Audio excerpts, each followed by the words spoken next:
Hello दोस्तों, welcome to my YouTube channel teaching with Chandra Prakash. आज की ये वीडियो यूपी बोर्ड एग्ज़ाम 2026 के लिए मोस्ट इम्पोर्टेंट होने वाली है। अगर आप क्लास 10th में हैं और इस बार आपका बोर्ड एग्ज़ाम है तो आपके लिए ये वीडियो बहुत ही इम्पोर्टेंट है। तो वीडियो को बिना स्किप करे कंप्लीट वीडियो को वॉच करिएगा, जिससे आपके हिंदी विषय में ज़्यादा से ज़्यादा नंबर आपको मिल सकें। तो चलिए बिना किसी देरी के वीडियो को स्टार्ट करते हैं। आज हम लोग क्या करेंगे, हिंदी का एक कंप्लीट पेपर को सॉल्व करेंगे। जैसा कि आपको वहाँ पर पेपर देखने को मिलेगा रियल पेपर, वैसे सेम पेपर आज हम लोग कंप्लीट पेपर को यहाँ पर एक पेपर को सॉल्व करेंगे। आपको बताया जाएगा कि आपको आंसर किस तरह से लिख के आना है, जिससे आपके मार्क्स वहाँ पर ना कटें और आपको कंप्लीट मार्क्स मिल सके। तो चलिए बेटा बिना किसी देरी के वीडियो को स्टार्ट कर लेते हैं। सबसे पहले हम लोग क्या करेंगे, 20 क्वेश्चन आपके जो MCQ आएंगे यानी मल्टीपल चॉइस क्वेश्चन आएंगे, सबसे पहले उन क्वेश्चनों को डिस्कस किया जाएगा। तो पहला क्वेश्चन हमारा है, दूसरा तार सप्तक प्रकाशित वर्ष है, यानी दूसरा तार सप्तक प्रकाशित वर्ष कौन सा है ये हमें बताना है। तो ऑप्शन ए दे रखा है सन 1943, ऑप्शन बी दे रखा है 1951, ऑप्शन सी 1962, ऑप्शन डी 1979। तो इसका राइट ऑप्शन हो जाएगा ऑप्शन बी 1951। तो क्वेश्चन नंबर 1 का पहला आंसर कौन सा हो जाएगा, ऑप्शन नंबर बी 1951 है। दूसरा तार सप्तक प्रकाशित वर्ष कब है, 1951 में। सेकंड क्वेश्चन देखेंगे हम लोग। सेकंड क्वेश्चन क्या दिया, सुमित्रानंदन पंत की रचना है। इनमें से बताना है कि सुमित्रानंदन पंत की रचना कौन सी है। तो देखो पहली रचना से उर्वशी है, तो उर्वशी किसकी रचना है, उर्वशी रचना है रामधारी सिंह दिनकर की।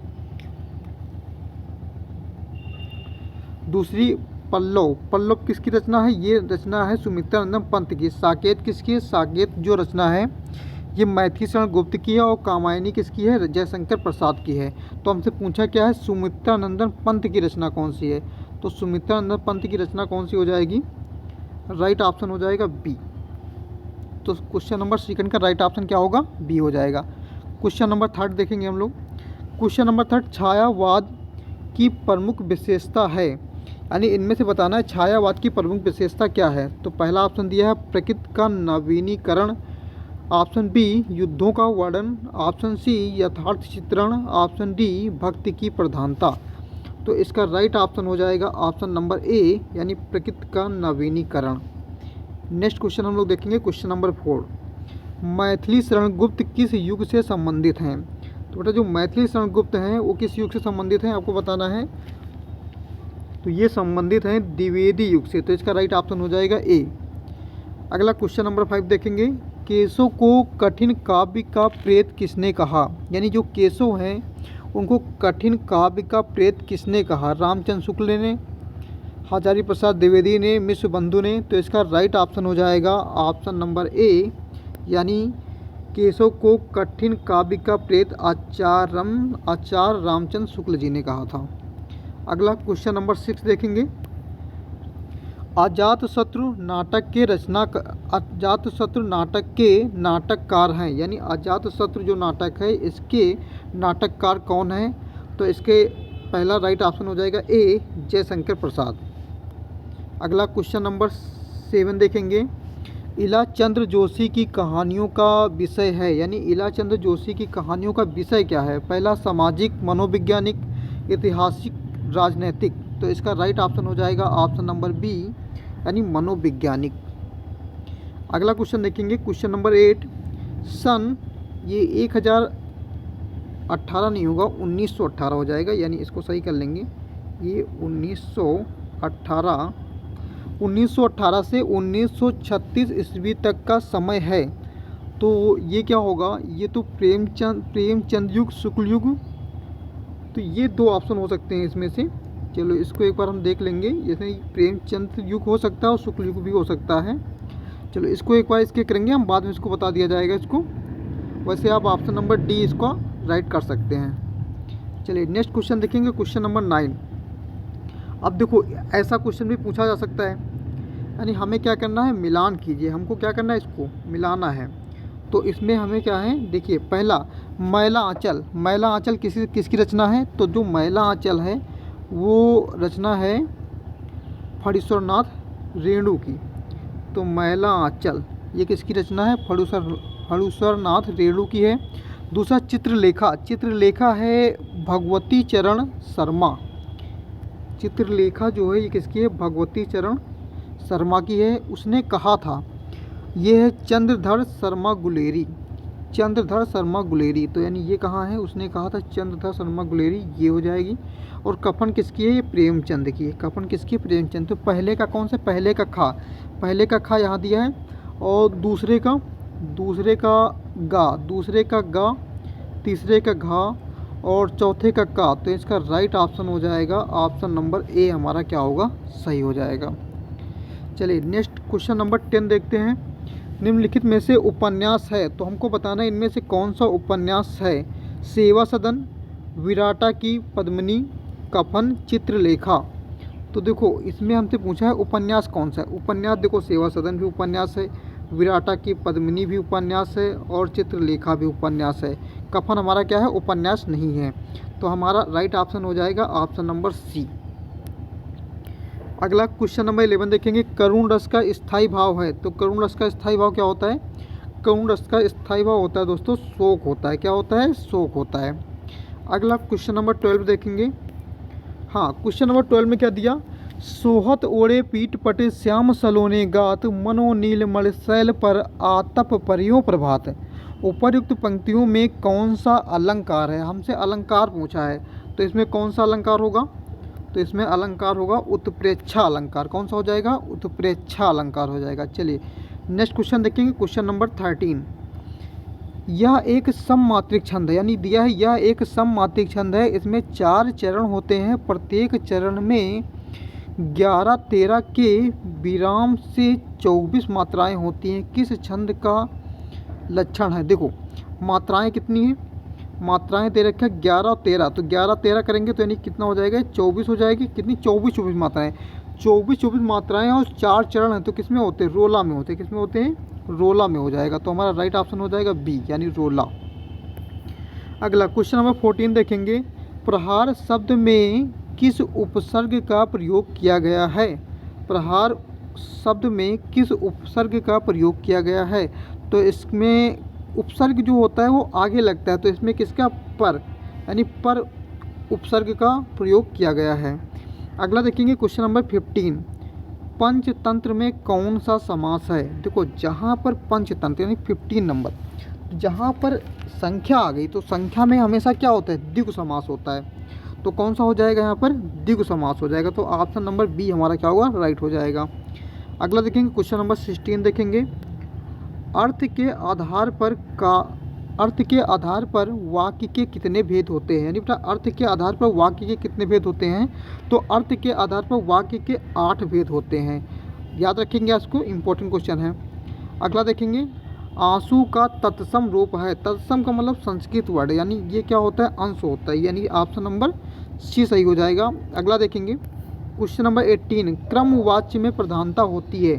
तो क्रमवाच्य में किसकी प्रधानता होती है? तो कृतवाच्य होता है तो उसमें कर्ता की प्रधानता होती है। तो क्रमवाच्य में वैसे क्या हो जाएगा? कर्म की प्रधानता होगी। तो राइट ऑप्शन क्या हो जाएगा? हमारा सी हो जाएगा। अगला देखेंगे क्वेश्चन नंबर 19। ताव्य शब्द में वचन और विभक्ति है, तो इसमें कौन सी वचन है और कौन सी विभक्ति है? एक क्वेश्चन इसका कंफर्म है, एक क्वेश्चन इसका जरूर पूछा जाएगा। तो इसमें जो होगा चतुर्थ विभक्ति होगी और बहुवचन होगा। तो ऑप्शन नंबर डी इसका राइट हो जाएगा। लास्ट क्वेश्चन हम लोग देखेंगे एमसीक्यू का। निम्नलिखित शब्दों में से सर्वनाम है। अब इसमें सर्वनाम क्या होता है? सर्वनाम वो शब्द होते हैं जो संज्ञा के स्थान पर प्रयोग किए जाते हैं। अब देखो मनुष्य संज्ञा के स्थान पर प्रयोग किया जाता है? नहीं, तो मनुष्य एक संज्ञा ही है। बचपन ये भी नहीं है, तो उपयुक्त सभी ये तो हो ही नहीं सकता। तो इसका राइट ऑप्शन क्या होगा? इसका राइट ऑप्शन हो जाएगा सी, यानी कोई नहीं होगा इनमें से। चलिए हमने सेक्शन 1 कंप्लीट कर लिया है। अब हम लोग क्या करेंगे? सेक्शन बी पे पहुंचेंगे, यानी अब हम लोग करेंगे सेक्शन बी। यहाँ से हमारा स्टार्ट होता है सेक्शन बी, यानी खंड बा। खंड बा में देखिए आपसे क्या पूछा जाएगा? निम्नलिखित गद्यांश पर आधारित 3 प्रश्नों के उत्तर दीजिए। यानी गद्यांश दिए होंगे। देखो इसमें क्या होगा? 2 गद्यांश दिए जाएंगे, दोनों गद्यांशों में 3-3 क्वेश्चन दिए जाएंगे। गद्यांश से आपको क्या करना है? इसका आंसर लिखना है। देखो 2 गद्यांश दिए गए हैं, आप चाहे इसमें से पहला गद्यांश करिए, चाहे इसमें से आप दूसरा गद्यांश करिए। हम आपको दोनों को समझा दे रहे हैं, आपको जो वहाँ पर अच्छे से आ रहा होगा आप उसको करिएगा, ठीक है। तो सबसे पहले आप दोनों को देख लीजिएगा, दोनों में से आपको जो लग रहा है कि इसको हम अच्छे से कर पाएंगे, इसके सारे आंसर हमको आते हैं, आप उसको करिएगा, ठीक है। नहीं आते हैं तब भी आपको छोड़ना नहीं है, आपको इसी गद्यांश से आंसर को एक लाइन मैच करना है, जहाँ से आपकी लाइन मैच कर जाए वहाँ से उठा के आंसर को लिख दीजिए। चलिए अभी हम आपको बताते हैं। सबसे पहले आप क्या करेंगे, गद्यांश को पढ़ लेंगे। गद्यांश को हम लोग एक बार रीड कर लेते हैं। भिन्न भिन्न धर्मों के मानने वाले भी जो सारी दुनिया के सभी देशों में बसे हुए हैं, यहाँ भी थोड़ी थोड़ी संख्या में पाए जाते हैं। और जिस तरह यहाँ की बोलियों की गिनती आसान नहीं, उसी तरह यहाँ भिन्न भिन्न धर्मों के संप्रदायों की भी गिनती आसान नहीं है। इन विभिन्नताओं को देखकर अगर अपरिचित आदमी घबरा कर कह उठे कि यह एक देश नहीं अनेक देशों का एक समूह है, यह एक जाति नहीं अनेक जातियों का एक समूह है, तो इसमें आश्चर्य की बात नहीं, क्योंकि ऊपर से देखने वाले को जो गहराई में नहीं जाता विभिन्नता ही देखने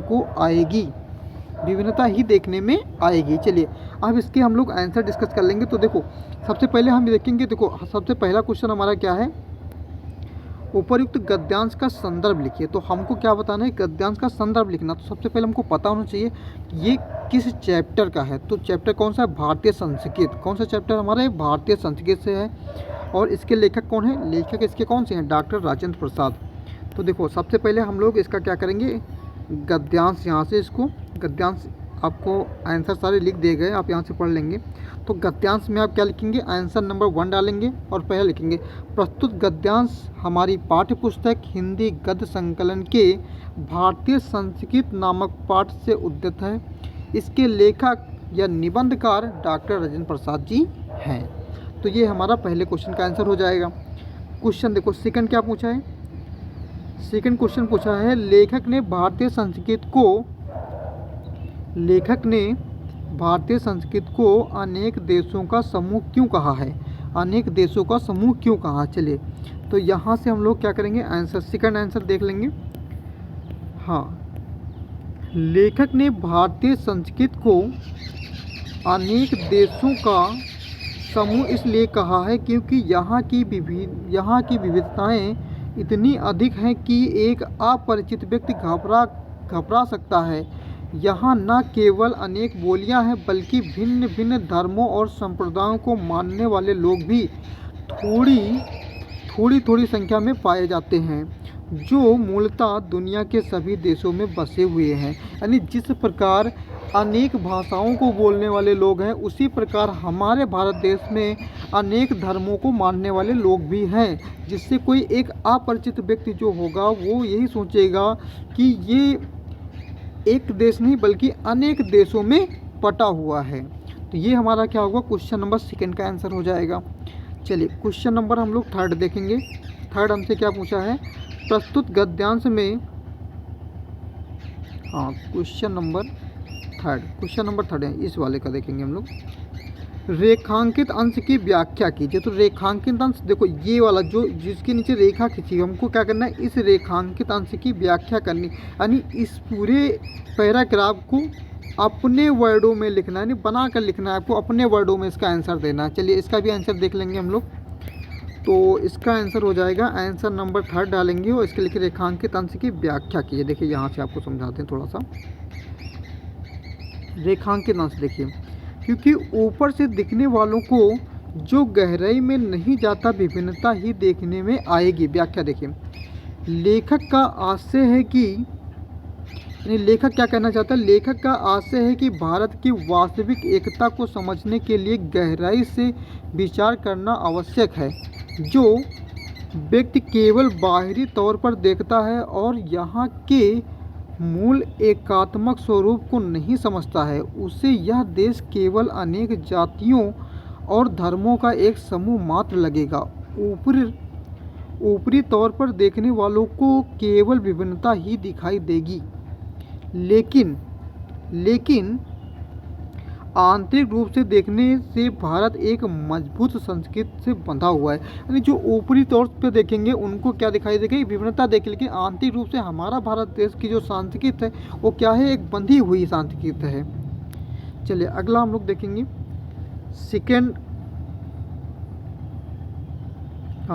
सेकंड पैराग्राफ हमें दे रखा है, सेकंड गद्यांश जो दिया है। दूसरे का भी हम लोग आंसर यहाँ समझ लेते हैं। आपको दोनों में से कोई एक करना, बट यहाँ पर हम आपको क्या करते हैं, दोनों को समझाते हैं क्योंकि दोनों ही मोस्ट इम्पोर्टेंट हैं। ये वाला तो आपको करके ही जाना, भारतीय संस्कृत का एक गद्यांश आपको देखने को मिलेगा, ये कंफर्म है। तो आप यहाँ से देखेंगे, दूसरा देख लेंगे। हिंदी में प्रगतिशील साहित्य का निर्माण हो रहा है। उसके निर्माता यह समझ रहे हैं कि उनके साहित्य में भविष्य का गौरव निहित है, पर कुछ ही समय के बाद उनका यह साहित्य भी अतीत का स्मारक हो जाएगा और आज जो तरुण हैं वही वृद्ध होकर अतीत के गौरव का स्वप्न देखेंगे। उनके स्थान में तरुणों का फिर दूसरा दल आएगा जो भविष्य का स्वप्न देखेगा। दोनों के ही स्वप्न सुखद होते हैं क्योंकि दूर के ढोल सुहावने होते हैं। अब देखो, सबसे पहले हमसे क्या पूछा है, उपर्युक्त गद्यांश का संदर्भ लिखिए। तो इसका हम लोग संदर्भ, सबसे पहले संदर्भ लिखेंगे। तो इसका आंसर देख लेंगे। देखिए इसका आंसर आपको यहाँ से देखने को मिल जाएगा, यानी पहला आंसर हो गया उपर्युक्त गद्यांश का। जो सेकंड गद्यांश हमें दिया उसका आंसर यहाँ होगा। प्रस्तुत गद्यांश हमारी पाठ्य पुस्तक हिंदी गद्य संकलन के क्या लिखूं नामक पाठ से लिया गया है। इसके लेखक पद्मलाल पुन्नालाल बख्शी जी हैं। इसके लेखक कौन है, पद्मलाल पुन्नालाल बख्शी जी हैं। तो ये हमारा पहले क्वेश्चन का आंसर हो जाएगा। सेकंड क्वेश्चन हमसे क्या पूछा है, सेकंड क्वेश्चन पूछा है रेखांकित अंश की व्याख्या की। यानी ये जो रेखांकित अंश है जिसके नीचे लाइन खींची हुई है, आपको इसकी क्या करना है, व्याख्या करना है। तो चलिए इसकी व्याख्या को भी समझ लेते हैं।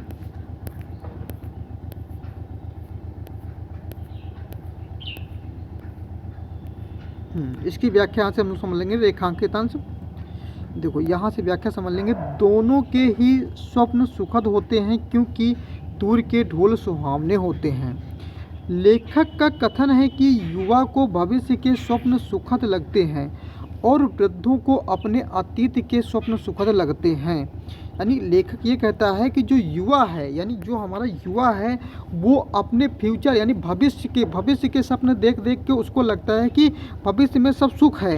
लेकिन जो वृद्ध यानी जो बूढ़े लोग हैं वो अपने अतीत यानी जो बीत चुका है उनका समय, अतीत के स्वप्न सुखद लगते हैं। उनको जो बचपना बीत गया वो उनको बचपन के जो दिन बीत गए वो उनको सुखद लगते हैं। दोनों ही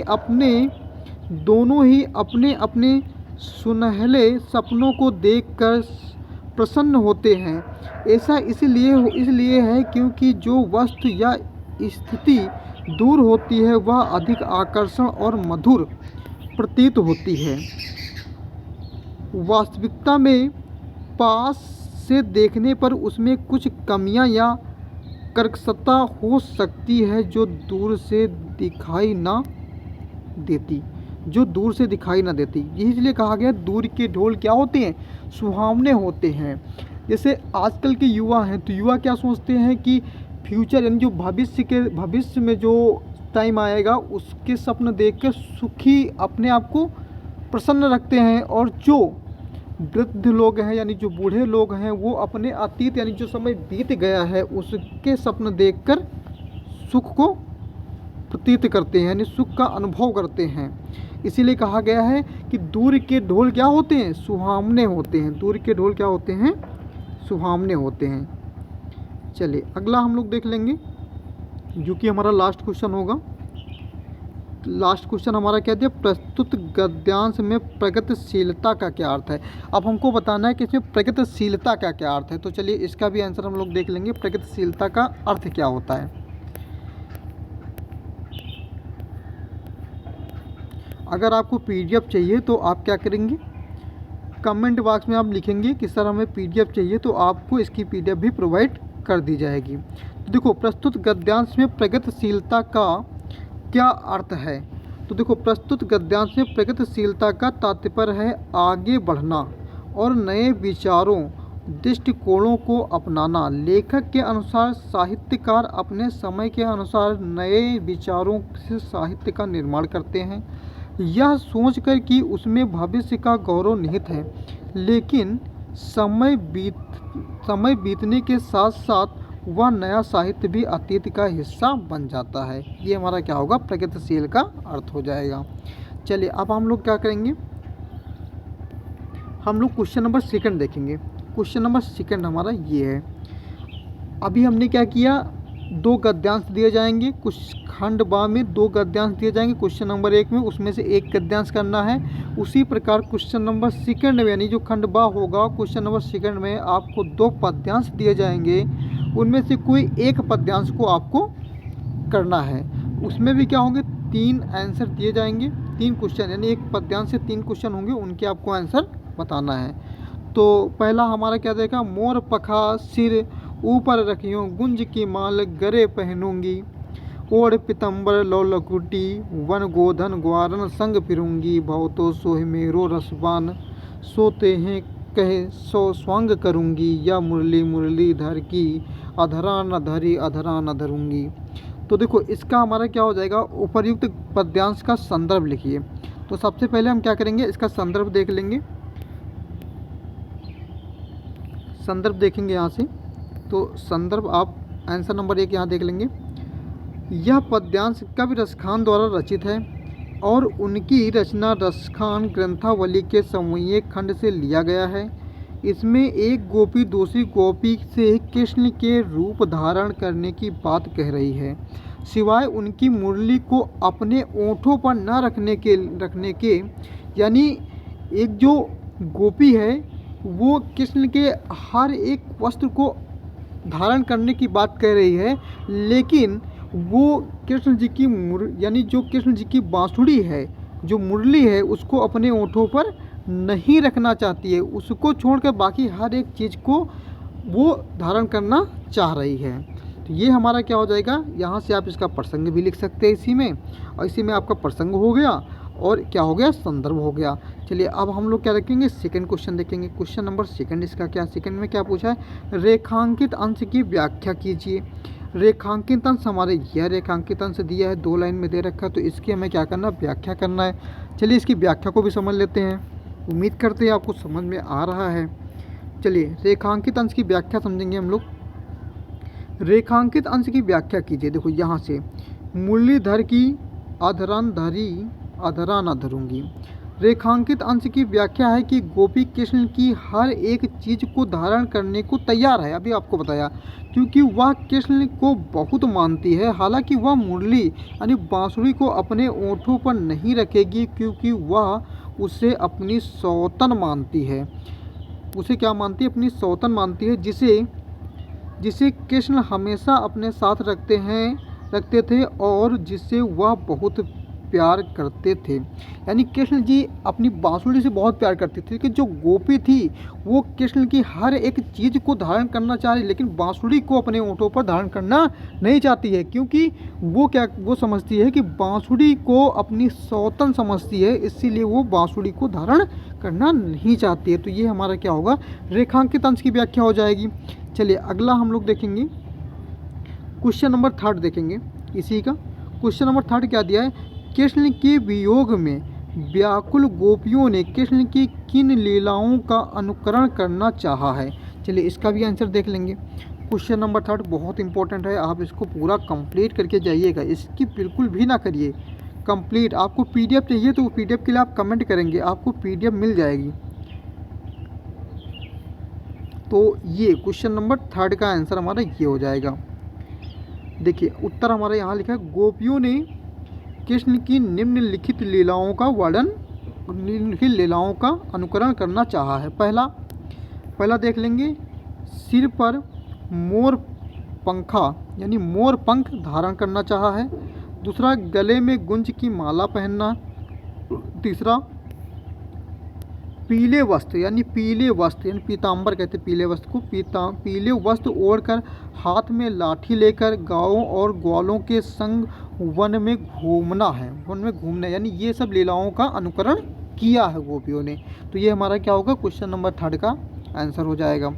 चलिए अब हम लोग क्या देखेंगे, अब हम लोग इसी का सेकंड पद्यांश देख लेंगे। सेकंड पद्यांश हमारा ये दिया है, ऊधो मुहि ब्रज बिसरत नाही, वृंदावन गोकुल वन उपवन, सगन कुंज की छाई, प्रात समय जसुमत अरु, नंद देख सुख पावत, माखन रोटी दहु सजावे, अति हित साथ खवावत, गोपी ग्वाल बाल संग खेलत, सब दिन हसत सिरात, सूरदास धन धन ब्रजवासी, जिनसो हित जदुनाथ।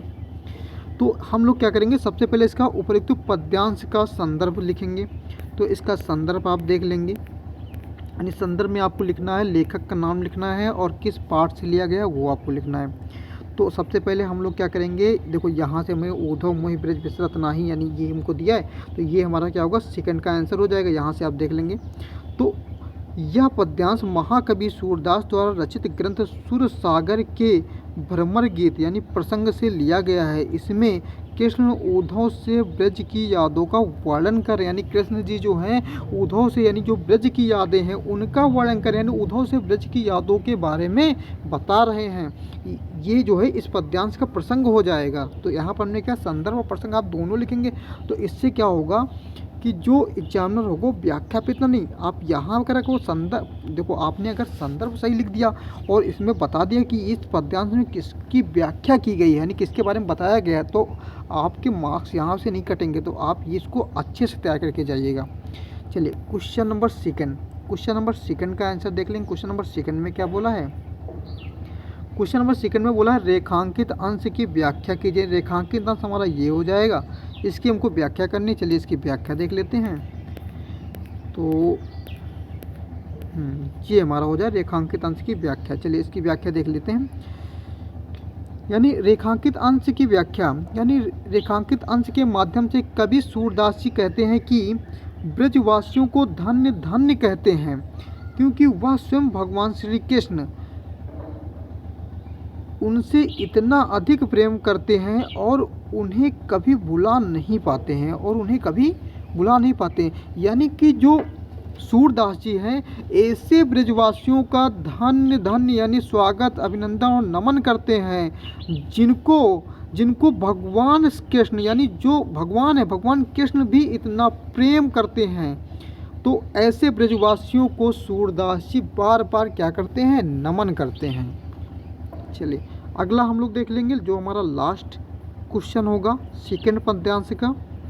सेकंड पद्यांश का लास्ट क्वेश्चन हमारा क्या है, श्री कृष्ण को ब्रज की कौन कौन सी बातें विस्मृत नहीं होती हैं। यानी अब इसका आंसर हम लोग यहाँ देख लेंगे। क्वेश्चन नंबर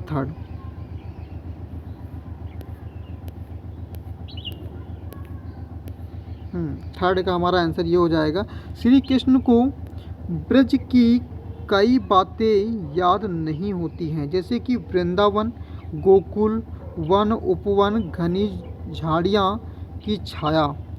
दूसरा, सुबह के समय माता यशोदा और नंद बाबा को देखकर मिलने वाला सुख। तीसरा, माखन रोटी दही मिलाकर बड़े प्रेम से खिलाया जाना। चौथा, गोपी और ग्वाल बालों के साथ खेलना और हंसते हंसते पूरा दिन बिताना। चलिए अगला हम लोग देखेंगे। अब हम लोग पहुंच जाएंगे क्वेश्चन नंबर 3 पे। देखिए क्वेश्चन नंबर 3 हमारा ये दिया है, इसमें आपको क्या होगा, दिए गए संचित पद्यांश में से किसी एक का संदर्भ सहित हिंदी में अनुवाद कीजिए। यानी अब देखो सबसे पहले आपको क्या है, 2 गद्यांश हो गए, 2 गद्यांश में से एक गद्यांश का आपको व्याख्या का, एक गद्यांश के 3 आंसर दिए क्वेश्चन दिए होंगे, उसके आंसर लिखना। उसके बाद में 2 पद्यांश दिए जाएंगे क्वेश्चन नंबर 2 में, उसमें से एक पद्यांश करना है। फिर क्या होगा, संचित का आपको क्या मिलेगा, एक गद्यांश मिलेगा, उसमें से किसी एक को करना है आपको। तो चलिए आप इसको क्या करेंगे, रीड कर लेंगे और इसका आंसर आपको दिखा देते हैं।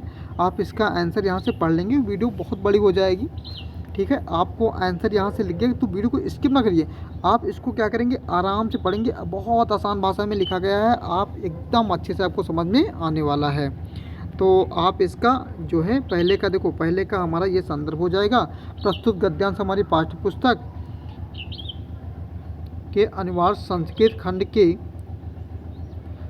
वाराणसी नामक पाठ से लिया गया है। देखो इसका हमारा क्या है, ये इसका हिंदी अनुवाद हो जाएगा। यह नगरी अनेक धर्मों के मिलन का स्थान है।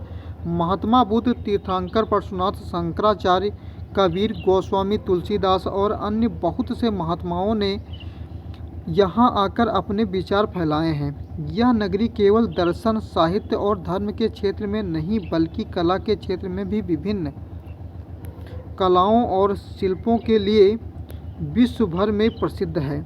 यह यहाँ की रेशमी साड़ियाँ देश विदेश में हर जगह पसंद की जाती हैं। ये हमारा क्या होगा, पहले गद्यांश की व्याख्या हो जाएगी। इसी प्रकार आप क्या करेंगे, सेकंड गद्यांश की व्याख्या जो है वो आपको यहाँ पर देखने को मिल जाएगी। तो आप यहाँ से क्या करेंगे, प्रस्तुत गद्यांश हमारी पाठ्य पुस्तक के अनिवार्य संस्कृत खंड के भारतीय संस्कृत नामक पाठ से लिया गया। देखिए इसमें भारतीय संस्कृत नामक पाठ, जो भारतीय संस्कृत पाठ है बहुत ही इम्पोर्टेंट है। आप इसको तैयार करेंगे, एक पद्यांश आपको यहाँ से देखने को मिल जाएगा। तो आप इस चैप्टर को खाली कंप्लीट कर लीजिए, बाकी आप इतना एक दो देख लीजिए। बाकी इसको अगर आप पूरी तरह से कंप्लीट कर लेंगे तो आपको इसी में से आपका पद्यांश देखने को मिल जाएगा। चलिए इसकी व्याख्या को एक बार हम लोग देख लेते हैं। इसकी व्याख्या जो हमें दी है, हमारी संस्कृति हमेशा गतिशील रही है। यह मानव जीवन को शुद्ध करने के लिए समय समय पर नई विचारधाराओं को स्वीकार करती है। चलिए आप इसको रीड कर लेंगे, हम लोग आगे के क्वेश्चन को आपको समझा देते हैं, नहीं वीडियो बहुत लॉन्ग हो जाएगी। चलिए आगे हम लोग देख लेंगे। आगे देखो हमें क्या दिया होगा, आगे हमें दिया है दिए गए संस्कृत पद्यांश में से किसी एक का संदर्भ सहित हिंदी में अनुवाद कीजिए। तो अब हमें क्या होगा, दो पद्यांश दिए होंगे। ये दोनों पद्यांश मोस्ट इंपॉर्टेंट है बोर्ड एग्जाम के लिए। आप दोनों पद्यांश को अच्छे से पढ़ लेंगे और दोनों का आंसर आपको यहाँ पर देखने को मिल रहा है। आप यहाँ से दोनों का आंसर देख लेंगे, अच्छे से इसको याद कर लेंगे। यही आपको मेन एग्जाम में देखने को मिल जाएंगे, मोस्ट इम्पोर्टेंट है, आप इसको पढ़ के ही जाएंगे। तो आपको ये पहले का आंसर हो जाएगा और दूसरे का आंसर क्या होगा, ये पहली दे रखी है, दूसरे का आंसर जो हो जाएगा वो ये हो जाएगा। चलिए आगे हम लोग देखेंगे। देखिए यहाँ पर हमारा जो होगा क्वेश्चन नंबर कौन सा हो जाएगा, ये थोड़ा स्किप हो गया पीडीएफ में, यानी ये क्वेश्चन नंबर 4 है। यहाँ पर हमको जो देखने को मिलेगा क्वेश्चन नंबर 5, यानी इसके आगे जो हमारा आएगा ये क्वेश्चन नंबर 5 होगा। ये जो हो जाएगा ये क्वेश्चन नंबर 5 हो जाएगा। अब 5 में देखो जो हमें क्या है, एक आएगा का, इसका जो होगा का पार्ट होगा वो स्किप हो गया है, माफ़ी चाहते हैं उसके लिए। तो उसमें क्या होगा, मुक्त दूत दिया होगा। मुक्त दूत में आपको क्या है कि मुक्त दूत का किसी एक सर्ग के बारे में लिखना होगा या फिर गांधी जी का चैत्य चित्रण लिखने को आ जाएगा। तो आप गांधी जी का चैत्य चित्रण तैयार कर लीजिए, उसी से आ जाएगा, ठीक है। तो आप ये आप कर लेंगे, ठीक है। ये आपका क्वेश्चन थोड़ा स्किप हो गया तो उसके लिए माफ़ी चाहेंगे। आगे हम आपको समझा देते हैं। देखिए यहाँ से क्या होगा, दिए गए लेखकों, यानी क्वेश्चन नंबर जो 6 हमारा है, दिए गए लेखकों में से किसी एक का जीवन परिचय देते हुए उनकी एक रचना का उल्लेख, रचना जरूर आपको लिखना है। देखो इम्पोर्टेंट आपको बता देते हैं। एक तो आचार्य रामचंद्र शुक्ल हो गया, दूसरा डॉक्टर राजेंद्र प्रसाद हो गया। इन दोनों में से कोई एक देखने को आपको मिल जाएगा, तो आप इन दोनों को तैयार कर लीजिए, दोनों तैयार कर लीजिए। दोनों में से कोई एक तो कन्फर्म आ ही जाएगा, 100% आ जाएगा। तो आप इसका जीवन परिचय लिख लेंगे। अगर आपको कोई प्रॉब्लम होती है कि जीवन परिचय से करा दीजिए तो आप चैनल पर विजिट करिएगा, आपको वहाँ पर जीवन परिचय की बहुत ही आसान भाषा में आपको आचार्य राम शुक्ल जी का जीवन परिचय मिल जाएगा। अगला देखेंगे क्वेश्चन नंबर 7, ये हमारा इसी का खा पार्ट हो जाएगा। क्वेश्चन नंबर 6 का, दिए गए किसी एक कवि का जीवन परिचय और उसकी एक रचना लिखिए। तो इसमें देखिए, इसमें बिहारी और सूरदास तैयार कर लीजिए, दोनों में से कोई एक कन्फर्म आ जाएगा। तो आप क्या करिए, ज़्यादा ना करिए, बिहारी और सूरदास को आप तैयार कर लीजिए, एक आ जाएगा, ठीक है। तो आप इसको भी कर लेंगे।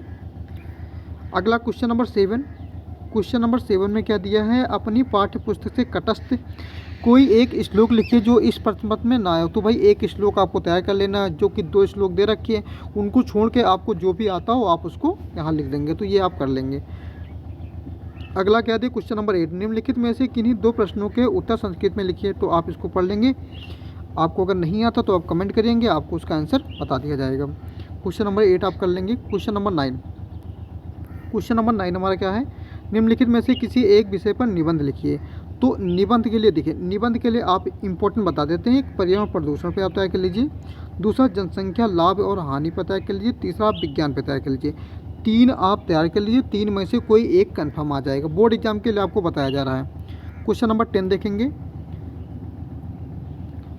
उत्तर मध्य रेलवे को एक ऐसा शिकायती पत्र जिसमें ट्रेन में साफ सफाई और सुविधाएं न उपलब्ध होने का उल्लेख कीजिए, और अपनी रुचियों का उल्लेख करते हुए अपने मित्र को एक पत्र लिखे। तो कोई एक लेटर आप तय कर लेंगे। सफाई को, यानी डिस्ट्रिक्ट मजिस्ट्रेट को, गांव की नालियां गंदी हैं, इन्हीं चीज़ों से रिलेटेड एक आप एप्लीकेशन को तैयार, एक पत्र को तैयार कर लेंगे। उसी में से एक पत्र आपको आ जाएगा, ठीक है। या तो एक आप क्या करिए, एक अपने मित्र के लिए यानी कोई सहपाठी के लिए आप तैयार कर लीजिए, तो यही आपको देखने को बोर्ड एग्जाम में मिल जाएगा। तो उम्मीद करते हैं आपको वीडियो अच्छी लगी। वीडियो अच्छी लगी है तो वीडियो को लाइक करें, चैनल पर पहली बार तो चैनल को सब्सक्राइब करें, और आप थोड़ा सा सपोर्ट करिए। वीडियो को आप जितना ज़्यादा हो सके दोस्तों के साथ शेयर करिए। आपको बताना चाहेंगे कि इससे पहले मैथ की एक इम्पोर्टेंट वीडियो आपको अपलोड कर दी गई चैनल पर। अब आपको कंटिन्यू वीडियो इसी चैनल पर प्रोवाइड की जाएंगी। तो आप अभी तक चैनल को सब्सक्राइब नहीं किए तो सब्सक्राइब कर लीजिए। जितना आपको इम्पोर्टेंट बता दिया जाएगा आप उतना तय करके जाएंगे, आपका एग्जाम अच्छा होगा। तो उम्मीद करते हैं दोस्तों वीडियो अच्छी लगी तो वीडियो को लाइक करें, चैनल पर पहली बार तो चैनल को सब्सक्राइब कर दें। थैंक यू दोस्तों, धन्यवाद।